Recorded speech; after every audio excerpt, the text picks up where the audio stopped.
المصري القديم كان بارع، طبعا كان بارع، بارع في الهندسه، بارع في العماره، بارع في الطب، بارع في الكتابه، بارع في كل حاجه. لو بصينا هنا المنظر هنا دي ادوات الهندسه اللي كان بيستخدمها في البناء. اثناء البناء عايز يجيب جدار سليم لهذا الشكل، بيعمل التقاله اللي هي بتنزل بالشكل ده عشان يضمن ان الجدار مستوي. واحد. اثنين، هنلاقي هنا المسطره عشان يجيب الخطوط الطوليه والخطوط العرضيه. بيجيب الزاويه اللي هي زاويه 90 اللي بيستخدمها برضه عشان يجيب اخر نهايه الجدار بهذا الشكل، يبقى فيها الكت بتاعتها القطعه بتاعتها يبقى بهذا الشكل، وتاخد شكل الدرجه 90. ايه الكتله الغريبه اللي موجوده دي؟ تخيلوا احنا دلوقتي لما بنيجي نبني عماره، بنبني بيت، بنجيب رسم هندسي. المصري القديم لما كان بيحفر مقبره كان بيعمل برضه ماكيت او بلان او رسم هندسي للمقبره.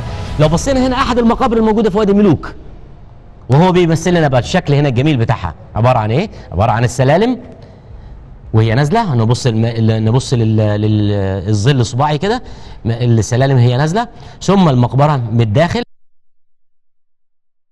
على يمينه ويسار الداخل، ثم ندخل مثلا في الصاله الثانيه، ثم لغايه لما نوصل ما يسمى بغرفه الدفن. يبقى هنا كان عنده ماكيت، عنده بلان، عنده تصميم ديزاين للمقبره. بعد ما بينتهي مش مهم، ما بيستخدمهاش، يقطعها يرميها. على فكره في سنه 2005 2006 لما بدأ عمليه التنظيف لازاله بعض الحجاره الزايده والتراب والدبري والرديم اللي موجود في وادي الملوك، اثناء عمليه النظافه تم العثور على الكتله دي. والاجمل منها لو ركزنا في الجزء الصغير ده هنلاقي فيه ان المصري القديم لما كان بيبدا الشغل في الشغل مثلا بتاعه في الصبح، في عنده ساعه في النص بريك ياخدها راحه للاكل للشرب لاي حاجه من الكلام ده كله.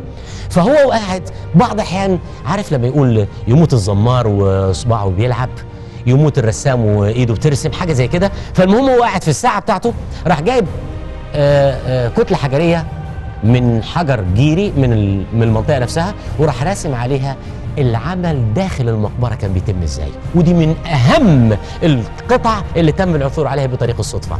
حته حجر صغير جاب لنا المنظر هنا، وجاب لنا شكل السقاله داخل المقبره بهذا الشكل، وجاب لنا العمال وهم موجودين من فوق ماسكين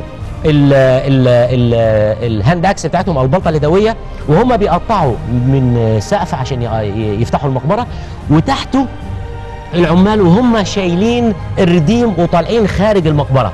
منظر جميل جدا جدا جدا، وفي منتهى الاهميه بالنسبه لينا احنا كاثريين، انه ازاي كان بيشتغلوا العمال جوه المقبره، ازاي بيقطعوا، ازاي بيلموا الرديم هم وخارجين. ده المنظر ده منظر حي للي كان بيمثله لنا المصري القديم، ودي تعد من اهم الاكتشافات الغير متوقعه كانت داخل وادي الملوك.